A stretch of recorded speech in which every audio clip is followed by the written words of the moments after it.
was born into a Jehovah's Witness family. My father is a Jehovah's Witness elder.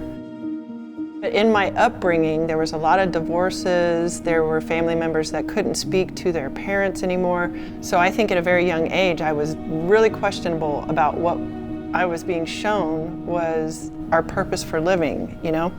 I kind of went on my own way. I became an atheist, you know? From a very young age, I was trying to fit in, and alcohol made that easier.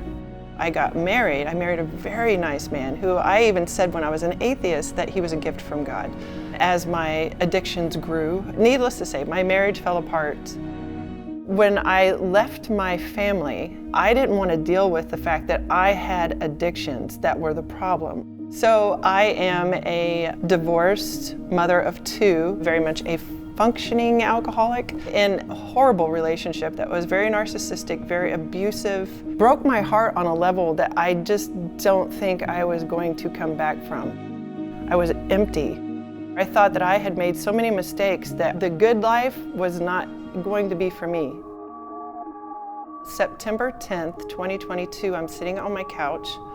I'm having a cocktail, much like I always did. It was a beautiful evening. It just had a weird feeling, and I don't know why. All of a sudden, I'm sitting on my couch, I look down on my shirt, and I have this vision. I see like what looked like maybe a bonfire, and then I feel this heavy, sort of like a weighted blanket was just put on me. And I have a mirror in my kitchen. I stood up and I feel this on me. I didn't see anything, so I go over to the kitchen sink.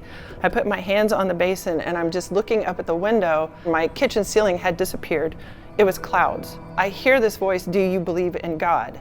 Do you believe in God?" And I'm like, I do believe in God. I do.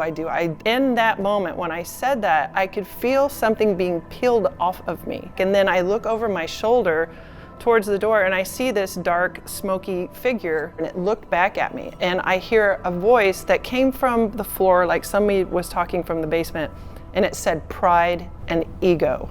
The ceiling came back. I no longer heard that voice, and she stayed and comforted me. I didn't know what do I do, and I kept hearing prayer and meditation. So I write it all down, and I feel love enter my front room. It's warm, it's loving, it's comforting. I felt seen, understood, not judged, and it was in a way that I started crying for hours.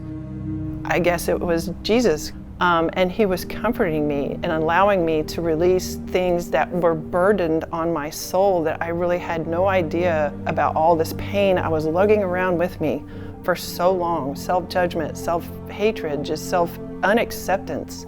So I went from being a daily drinker of a fifth of vodka a day to looking at it in the grocery store and being disgusted. And I remember my first slip, and that wasn't the only time I've slipped. There have been other times, and I think part of this was me learning that he is not going to forsake me.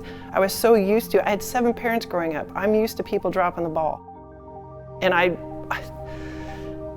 he doesn't. He doesn't. And all you got to do is ask.